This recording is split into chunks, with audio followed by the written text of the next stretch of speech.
But before I start, I want to put my kangaroo hat just a little bit, because there's this amazing thing that you can say about Australia that not many people know is that Australians are the biggest gamblers in the world, and a lot of gaming content is really, it came from Australia, and you definitely had a front row seat for that. Like if you've got a game and you want to test it in scale, you might go to, somewhere like the Philippines or South America. I was flying between Melbourne and Sydney one day, and I happened to get seated next to John Howard. So John Howard was former Prime Minister of Australia. And John's a very personable individual.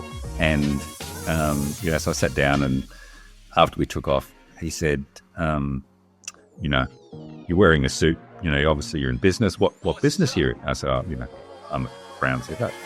And he said, Crown, yes. He said, the thing about gambling is, and this is like completely unsolicited, he said, I was adamant that we would never get online gaming in Australia before we've got a problem that we just need to solve. How do you make sure that you're getting the best minds around that issue? And not just the best minds, but different minds who think about things in different ways. Welcome to IGB Podcast, iGaming Checkup with Dr. Eyal, brought to you by IGB in partnership with Replay. I'm Dr. Eyal. I've been passionate about games and the people that makes them for many years. Humans have been playing games of chance even before we could write. So what is going on here? Why gambling games are so central to our experience as a species? And why something as simple as a slot machine is also the hardest game to make? Sure, there are plenty of iGaming podcasts out there covering industry trends and headlines. But this isn't just more of the same. We are here to challenge assumptions, invite sideways thinkers and industry outsiders, and explore the complexity of an ever-evolving, fascinating, and innovative space. If you are ready to think differently about iGaming, you are in the right place. Let's go.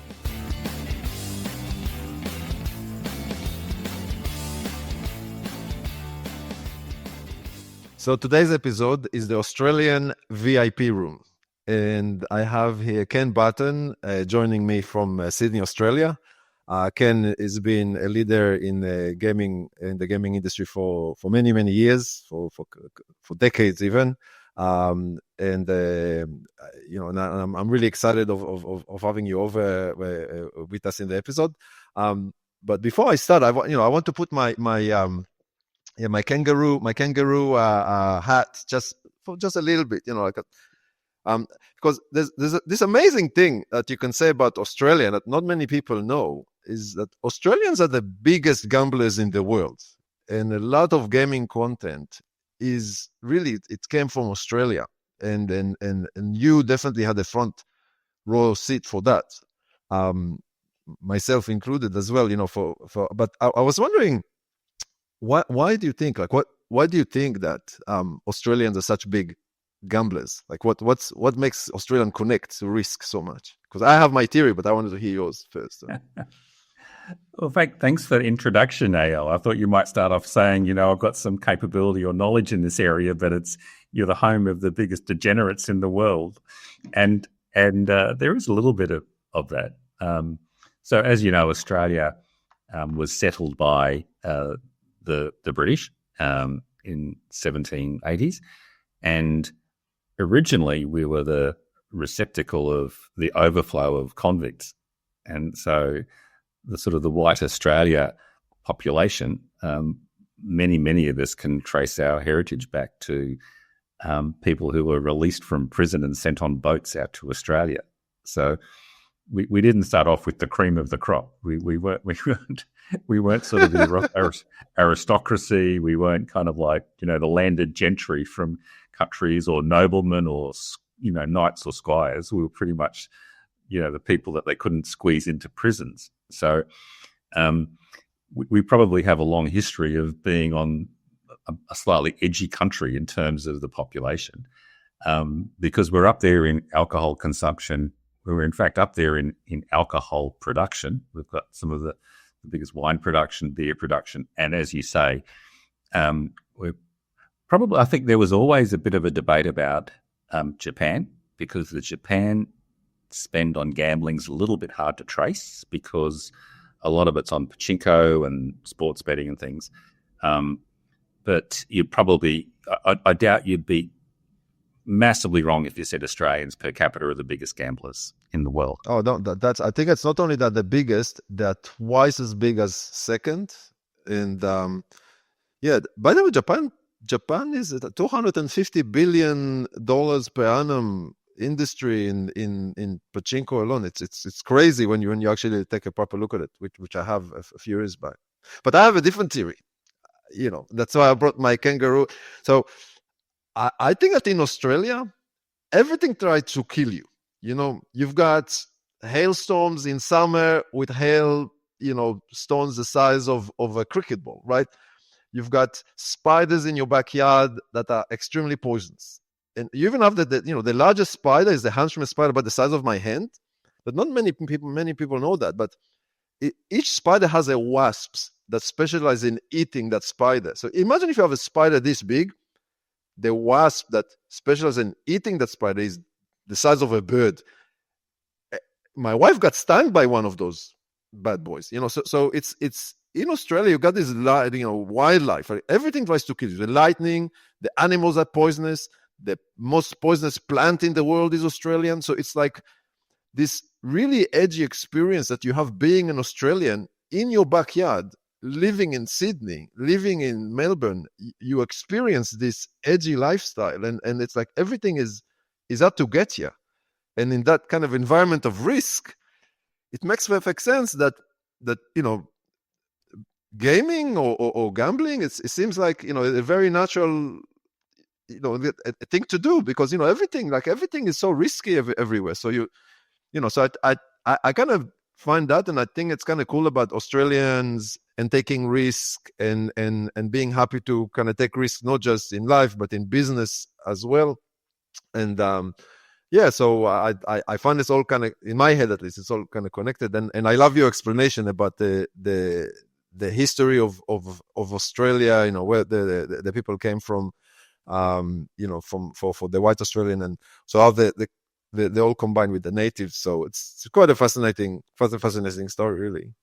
Yeah, I think on the hazardous animals, I mean, one thing that we have got in our favour, Eyal, is we don't have land-based carnivores. So we're not running away from lions or tigers or anything that might eat us. But as you say, when you wake up in the morning, you are taking some risk in Australia, because the things that'll kill you aren't necessarily the things that you might be all that conscious of. So as you say, we've got the world's most dangerous spiders. We've got maybe not all the top 10 poisonous snakes, but we've probably got 7 or 8 of the top 10 poisonous snakes in the world. Jellyfish, the most poisonous jellyfish. Well, I was going to say, when you get into the water, then it gets a bit more scary. Sharks. Because, there's a thing called I grew up in the north of the country, in North Queensland, and they've got this thing called the irukandji jellyfish, which its body is the size of your little fingernail, and it has tendrils that lay out the back, and they just float in the water. But the mortality rate of people stung by that thing is almost 100%. Because if you get stung by an irukandji jellyfish, you're not likely to survive. And that's just one of the jellyfish. There's a whole range of jellyfish. And then we've got poisonous fish. The blue-ringed octopus. Yeah. The blue-ringed octopus. And of course, if you want to go into the mangroves and the kind of the estuaries of the north of Australia, you're likely to find the oldest predator in the world being the crocodile. And we have serious crocodiles. Every year, someone gets eaten up by a crocodile in Australia. It's unfortunate fact. Yeah, it's mostly tourists, actually. Yeah, mostly tourists. Mostly tourists. And I've been up to the Northern Territory and have been fishing, and you just don't go on the land in the Northern Territory. They'll bring down buffaloes, so tourists have got no chance. So you think, with that in mind, it doesn't seem like such an extreme thing to be the biggest gambler, because it's the biggest gamble just waking up in the morning in Australia. And so again, I was wondering, like, for some of our listeners or our viewers, they might not they might not be as familiar with Australian businesses and all. This is some of what I would like us to cover today. But I want you to introduce a little bit about yourself. Like in your history, you started in Boral, which is more of a construction company, the CFO there for over a decade. Then you move into Crown, and you've been there for quite a while as CFO, then leading the digital as CEO, then leading the whole company. Then now most recently, with your current company, Gender Fitness. But I'd like you to tell us a little bit about your career and your story and how that kind of relate to the Australian story as well. Well, I started off in consulting before I even got to Boral. So my first job was with, and you'll find a bit of a theme here of my career ends on big notes. So my first employer was Arthur Andersen, which was a global consulting accounting firm, and Accenture was, when I joined, a small division within Arthur Andersen, which ultimately got, obviously split off and later on IPO'd. So I joined Arthur Andersen and was there for 10 years, left and went to work for a building materials company in Australia.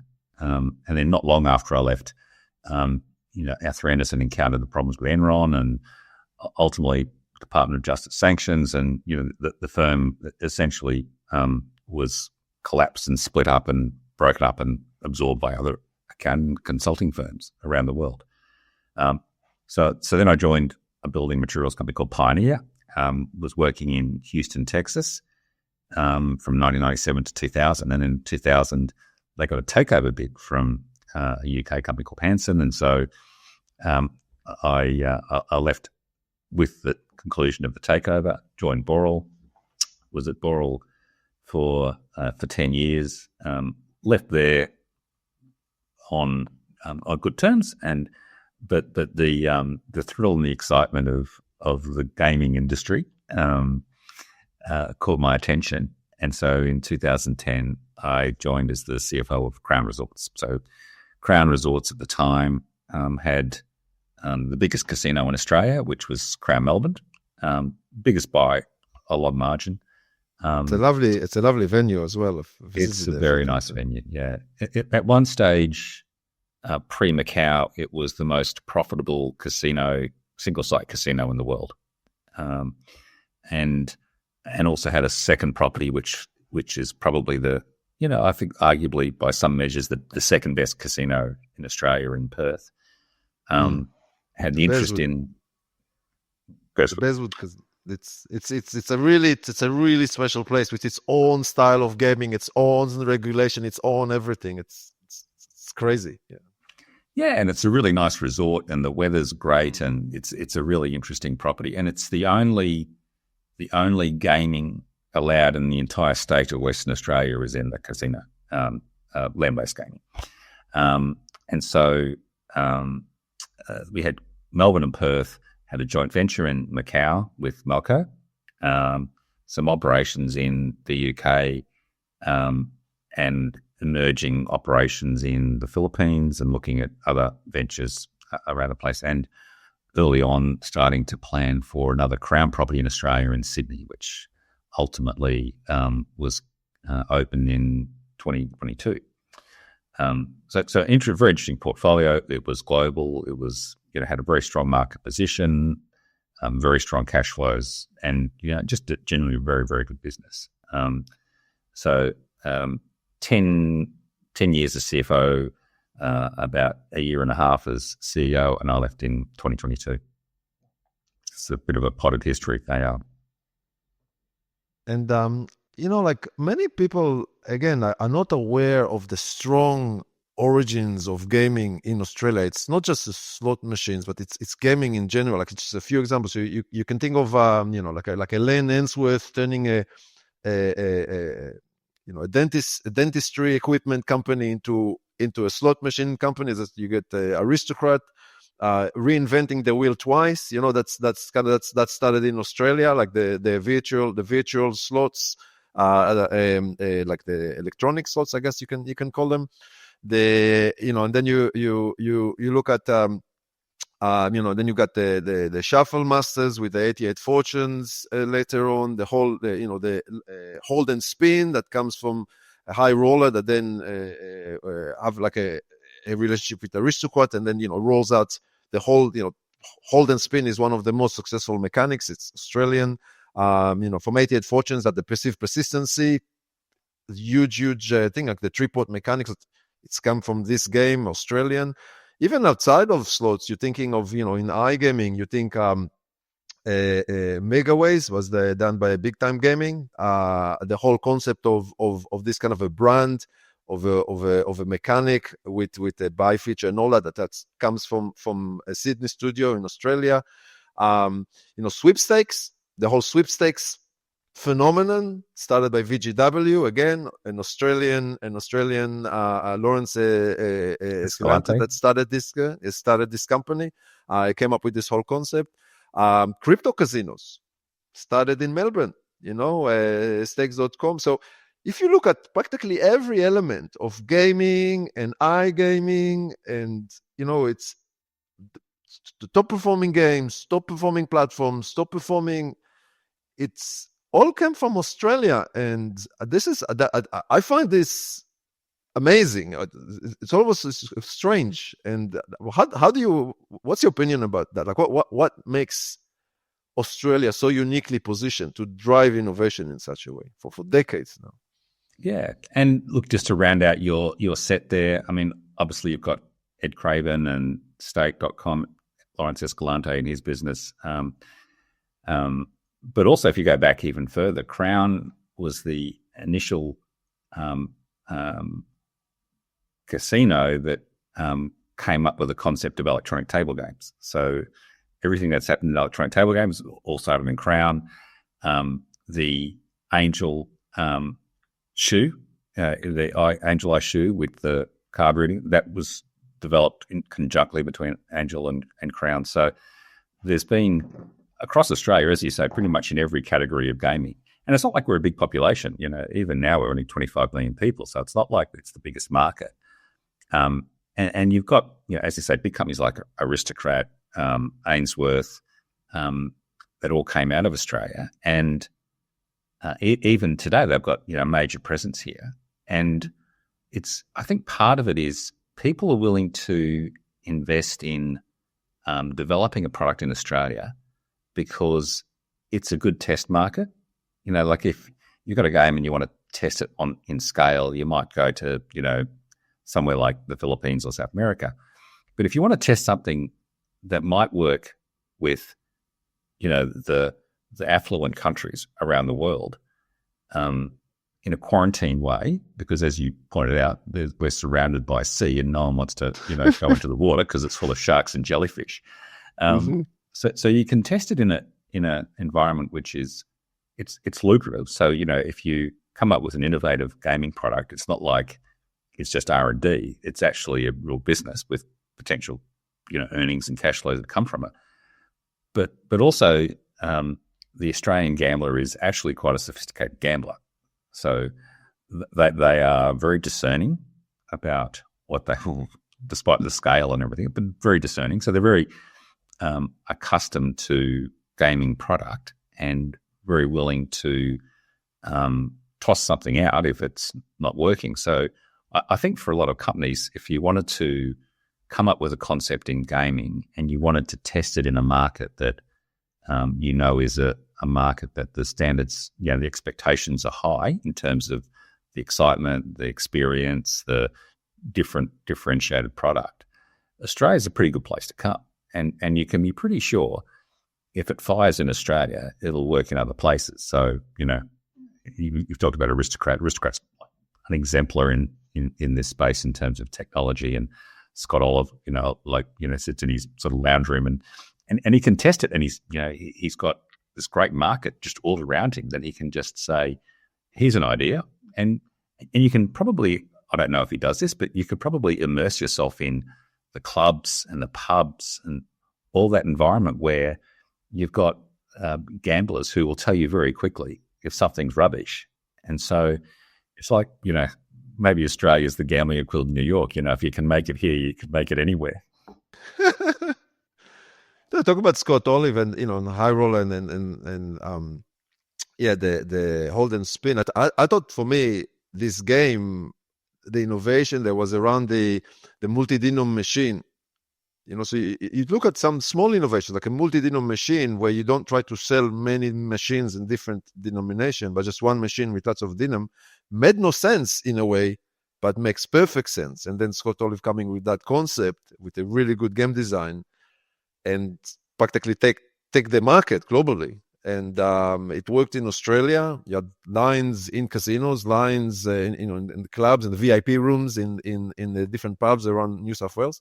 Lines waiting to play this machine. And shortly after, within a year, it was, I think at some point, 80% of any coin that went into any machine anywhere in the world went into a Lightning Link machine. It's insane. That's disruption at its purest form. Yeah.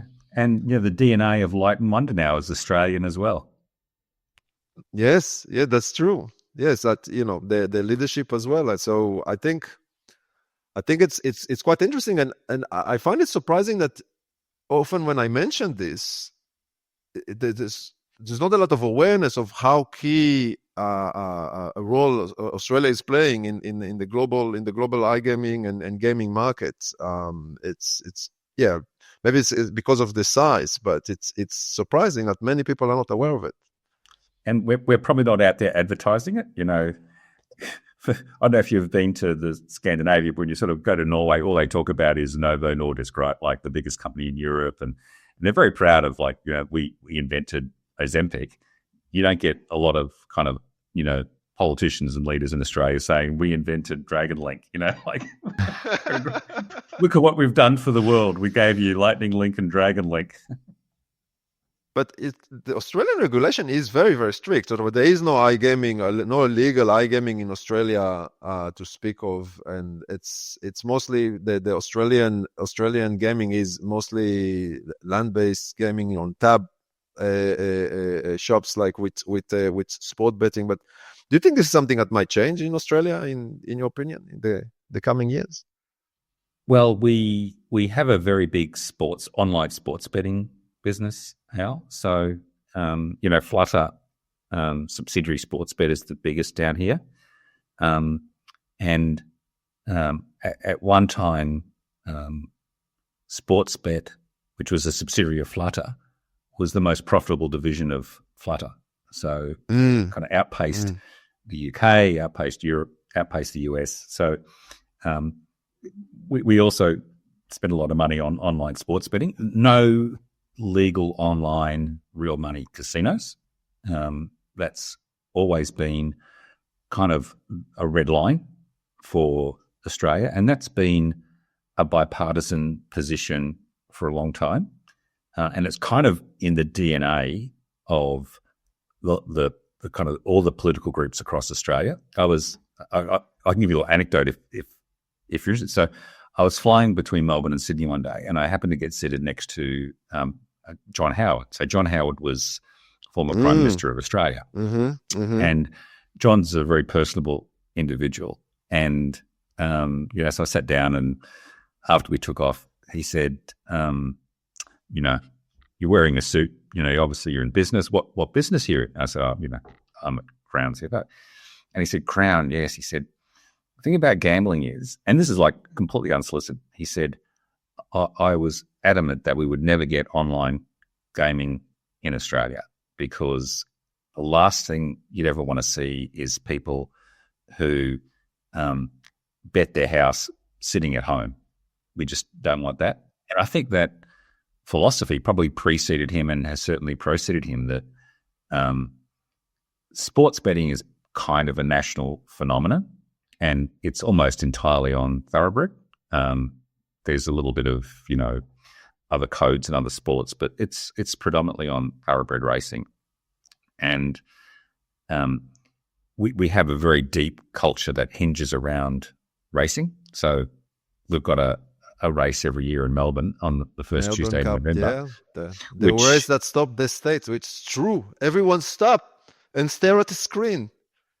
It's like you gotta see it to believe it, and then it's amazing. Yeah, the race that stops the nation. Yeah, they've got Yes. holiday. And you put a silly hat, and you always put a silly hat. Yeah, so you got to put. So a they've silly got hat. a holiday in the state of Victoria, but as you say, the entire country gathers in hotels and restaurants and just to watch a 3-minute horse race at 3 p.m. in the afternoon. But it's kind of like the entry into summer, and it's a holiday, and it's a great social event. It's a Tuesday, so it's not like it's a weekend or anything. But there is this very strong affinity with horse racing and gambling on horses and the whole spectacle that goes with sports. And it's a big industry in terms of employment and everything else. And it's kind of elevated. It's not like some of the racetracks you see in kind of rural parts of America. I mean, it's right in the middle of the big cities. They're very prestigious events. The great and good of the corporate and political life all go to these events. And as you say, there's a strict dress code that for every event there's a different color and a different flower and a different attire. So the whole sports racing thing is as a horse racing thing is part of the culture of Australia, but that then I think kind of gives some cover to betting on horse racing as well, because it gets you more engaged in the event, and so there's a sort of a long-term cultural acceptance that betting on horses is okay, and Betfair, which was originally a Crown business, basically was the pioneer of online sports betting in Australia. So it won a high court case that opened up all of the sports betting in Australia to be managed out of one location, because otherwise it would impinge on freedom of trade between states. And so they won a high court case to open up sports betting in Australia. And as you know, the Betfair is an exchange, so it opened it up, but then the online fixed odds businesses all just took off and took over, and ultimately Sportsbet that we're talking about, which is the largest of the online sports bet businesses, has come to dominate. So I think there's that kind of dichotomy between absolute prohibition on online casino. Online social obviously is okay, but an absolute cultural and political acceptance of online sports betting and embracing it and actually being supportive of it. So it's an interesting dichotomy. But I think it's also about slot machines. Like the property in Sydney for Crown doesn't have slot machines still, right? And then in Bayswood, when I was designing games for Bayswood, the regulation treated slot machine as something it's almost as something wrong with it. This is why they try to regulate. There's nothing that is allowed to spin. There's no adjacency relationship between the symbols. They really try to almost regulate it out of existence.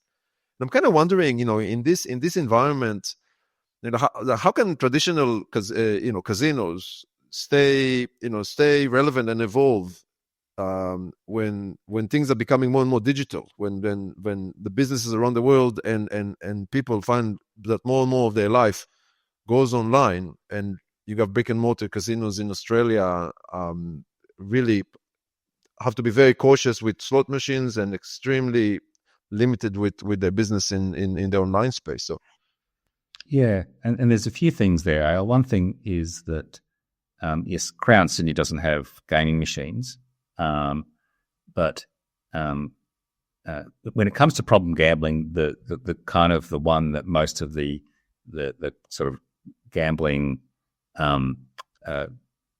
sort of the anti-gambling groups target is slot machines, because of the speed of the decision making, the non-interacting with an individual. Table games have always been considered a bit more of a sort of interactive social event. The game speed is a lot slower. Even high stakes baccarat, which is the fastest of the games, takes about 40 seconds for a decision, whereas slots obviously can be much faster. And so table games is always a bit more acceptable. So most of the challenge around gambling has been the harm that could be done to individuals by slot machines. In the case of Sydney, I think it was slightly different. I think the issue in Sydney was it's already got a lot of slot machines. There's 100,000 slot machines in the state of New South Wales with 8 million people. I think I may be out of date with these stats. Give Vegas a run for its money, right? So I was going to say, I might be out of date with these stats, Eyal, but at one stage, New South Wales had more slot machines than the state of Nevada. Yeah. So I don't think there was a big gaping hole in the market where they needed more slot machines. So Sydney was a table games property, so it was all about, I guess, the more acceptable form of gambling, which is tables where you're talking to somebody, you're sitting next to somebody, the decisions are slower, so you're not feeling rushed, and you can only go as fast as the other people on the table. The Burswood issue or the Perth issue is a bit different. So Perth would say they don't have slot machines in Perth. They've got a reveal mechanism in a game mechanic. And that's an historical legacy. New South Wales kind of grew up with, fruit machines in hotels, and they evolved into where we are now. Perth never had that. So the casino was kind of a big step forward. And it was, when it was originally established, it was, we don't allow slot machines, but we'll allow a reveal mechanism that replicates a land-based game. So all they are doing is essentially replicating another game. So I think there's been that backdrop around people saying, enough slot machines, we don't need more slot machines, we probably need less, if anything. But then you kind of go from the other side, which is, well, if you're an operator, how do you feel about that? And, as you say, the world's becoming more digital, people are connected in different ways. And, when I first started at Crown, one of the things, so as you know, Crown was previously part of a bigger multimedia business. It had television, newspapers, television, magazines, and it also had quite a significant digital operations. It included car sales, which was a digital car selling platform, and there was another associated business in realestate.com, and what those businesses were doing was digitizing classified ads. So if you went back before, probably around 2005 or 6 or thereabouts, the newspaper publishers used to make a significant amount of their profits from classified ads. And, they used to describe it as the rivers of gold, because they will never cease, because every time someone wants to sell a house or every time someone wants to sell a car, they'll come to us and they'll pay, a significant amount of money to get, highly placed ads. And car sales and REAs disrupted that whole market and took away that, that really solid, reliable, consistent source of revenue for the publishers. And so kind of the DNA of the organization was, we like digital disruption, but we're just fearful that could happen to us as well. And so Crown was an early innovator in sort of looking at, and not a consultant case study. It was, well, let's get into the space that we can in digital gaming. Let's just see what that means in the context of our land-based businesses. And so 2004 was the joint venture with Betfair UK that opened up the market to online sports betting. We bought the whole of the Betfair business from the UK, and so it was a wholly owned Crown subsidiary from 2014. So that gave us the exchange, and what we discovered with sports betting was that the fixed odds business was becoming more profitable than the exchange. So the exchange was good for sophisticated bettors because they could find deep markets and find counterparties to match.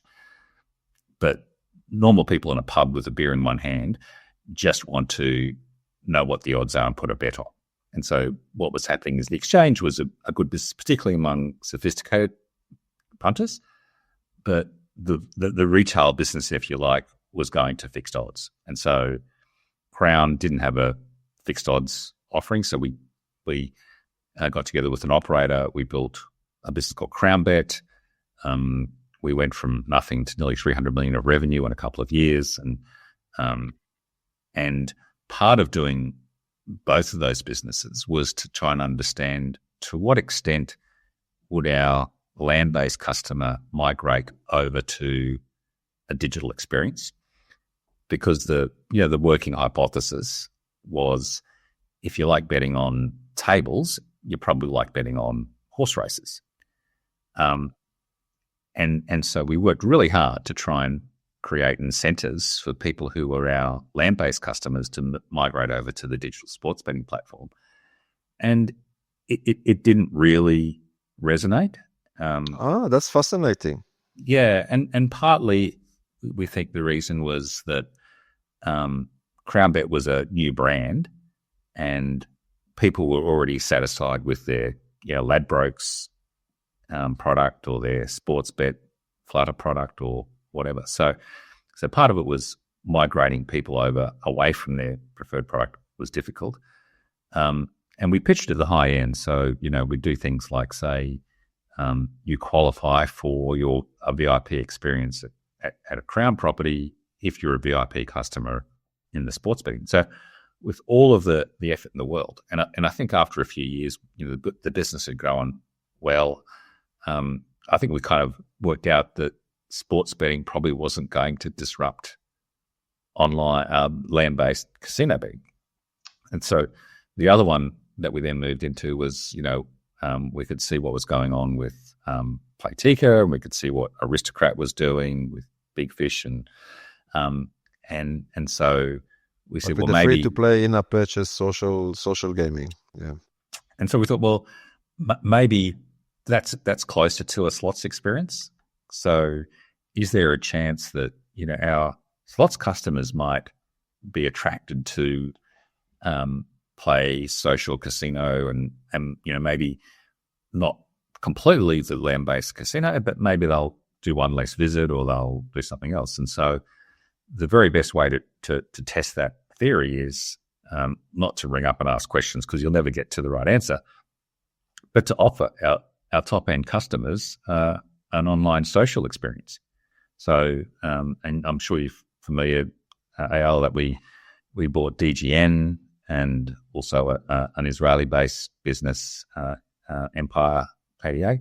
So we had old Vegas slots and Lucky Type slots, and we're up against some big players by then because the market had been evolving.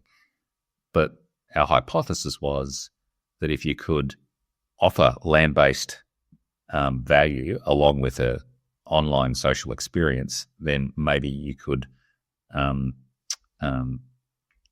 do well in that space, despite the fact that we were relatively late. And so, the one thing we could do was we could offer incentives to our top-end customers to say, look, because you're a valuable customer to us in land-based, here's a special package we can offer in the social space, and that should encourage you to at least try our social product.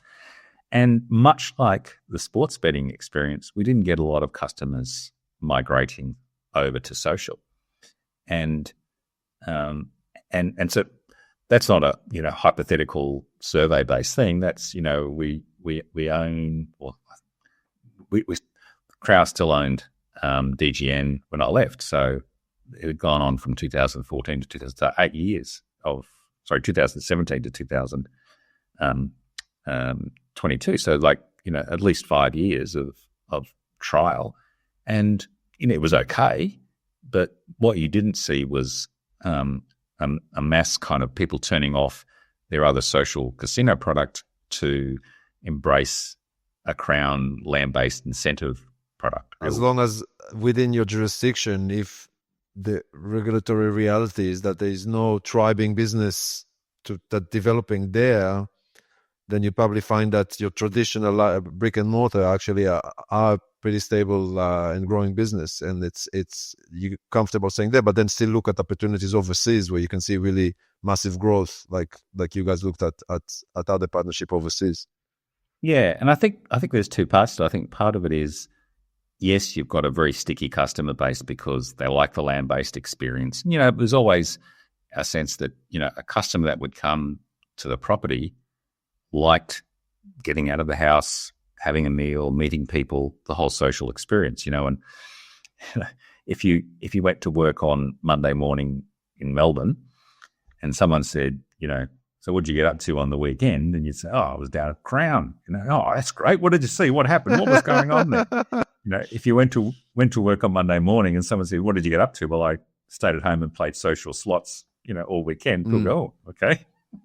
And that's the end of the conversation. Yeah. Yes. So there was the social element. So there was, I think, a stickiness to the customers who liked the real money experience, liked the social aspect, liked the fact that there was 2,500 slot machines. So there's a good chance they could find a machine that they wanted to play on in an area that they liked with people that they knew, and not find themselves struggling to get onto a machine. So we thought that was good. But what I think you see globally is maturing of that customer base, that there's not that many young people. It's not like there's no young people, but the average age of the customers every year was going up. And so so while we weren't that concerned that the existing customers would leave, the concern then goes, well, is there another generation of customers that will find slots an appealing product?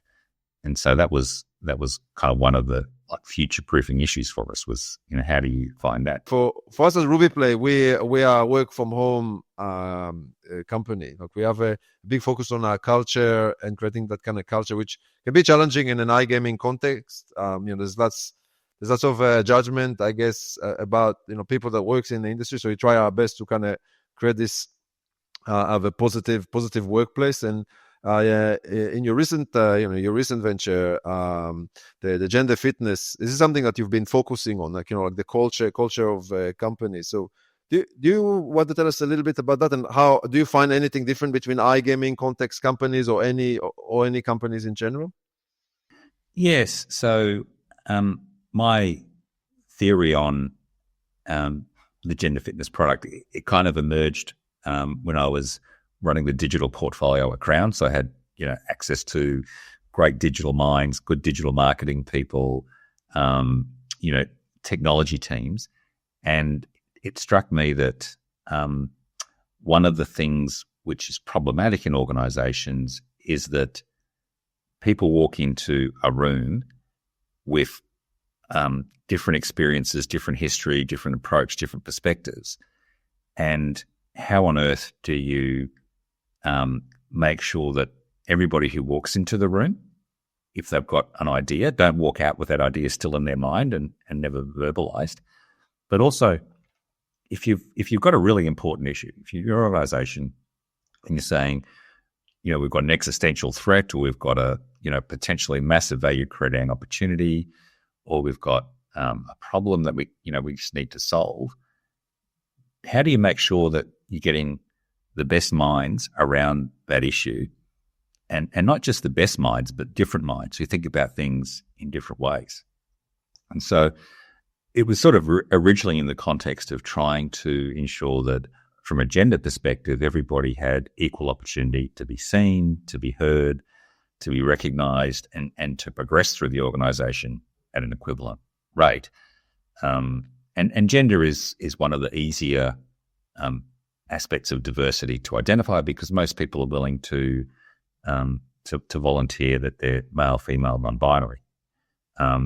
Once you get into other dimensions of diversity, it gets a lot harder. So neurodiverse, LGBTIQ+, all of those other dimensions, people are much less inclined to self-identify. So you wind up worrying about the data. But I think if you can get the broad concept that bringing different people into the room is important to try and tap into a diverse cognitive repertoire, but then what happens in the room is equally important, and you need to create a psychologically safe environment where people aren't intimidated about speaking up, aren't reluctant to say something because they're fearful that the response may not be good.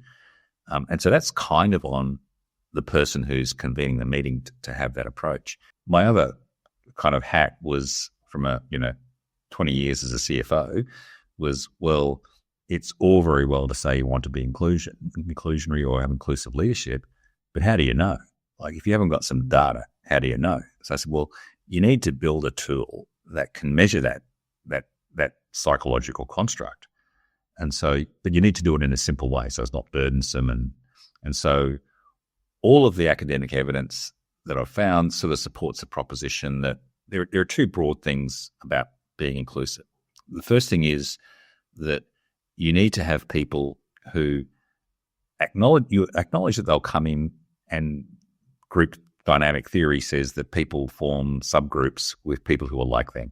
So you've got to accept that people will come into the room who are members of a subgroup. So, whether that's, I'm used to people who like soccer versus, rugby league, or I'm used to people who like gambling or, not gambling. But you recognize that there's subgroups. And so you can't diminish the fact they come from a subgroup, but what you need to do is create an environment where everyone feels invested in the outcome of this new group that's just formed. So you've got to get this sense of engagement in the new group. And there's a concept of belonging. So I feel like I belong to this group. So you need to encourage that, and psychological safety so that they don't feel intimidated. But the other part of it, which is quite challenging, is you don't want to drive for conformity. So you're not saying to people, leave your history, your background, your perspectives at the door and just come along and adapt yourself to this, whoever the dominant group is in this room. We want to preserve your uniqueness. And so it's this dichotomy of, we want you to belong, we want you to be invested in the group, we want you to feel psychologically safe to speak up, but we also want you to be different. We cherish the differentness. And so as leaders, that's a really challenging proposition to embrace both of those principles. And so there's tools and things you can do, but ultimately, and we found this at Crown, because we actually implemented this at Crown, we implemented it at Microsoft. The ultimately, you've got to give leaders a reason to think about this stuff all the time. And so the way to do that is to collect data and report it and hold people accountable and treat that as a metric like other metrics. And so we built the tool that basically leverages off meetings and collects data about how inclusive are you as a leader? Are you bringing different people into the room to discuss issues? And in that room, do they feel psychologically safe? And do they feel like they're invested in belonging into the group? So we did that with a very short, punchy couple of questions to just collect the data about that, and leveraged all the data out of the HR system and the calendar system to say, well, we can collect all this stuff and turn it into an index. So we've got all this data. Once you've got those pieces of data, you can then go back and say, all the things you like to do when you get metrics, because I know, Eyal, you're a very data-driven individual. But once you've got the data, you can start to say, well, look, who's doing well on these things, who's lagging behind, who's done an initiative recently that's had a positive or negative impact on this. And so, like everything, once you start measuring it, you can course correct, you can find best practice, you can find areas that need more help. So all the good things that come with data, but wrapped around a concept of inclusion, brings out the best in people who bring diverse perspectives to the table. That's interesting. And I really believe that applies to everywhere. It doesn't matter the industry, it doesn't matter the product. I think it applies everywhere. And I think that for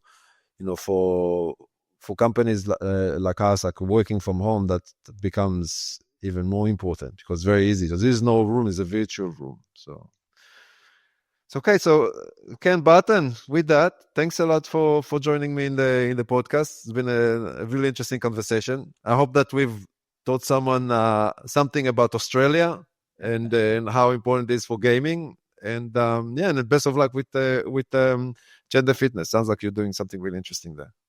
Absolute pleasure. Thanks, Eyal. Great to see you again. Thanks for tuning in to this episode of IGB Podcast, iGaming Checkup with Dr. Eyal. There's plenty more to come, so stay with us for more eye-opening, thought-provoking, and stigma-challenging conversations that dig deeper into the world of iGaming.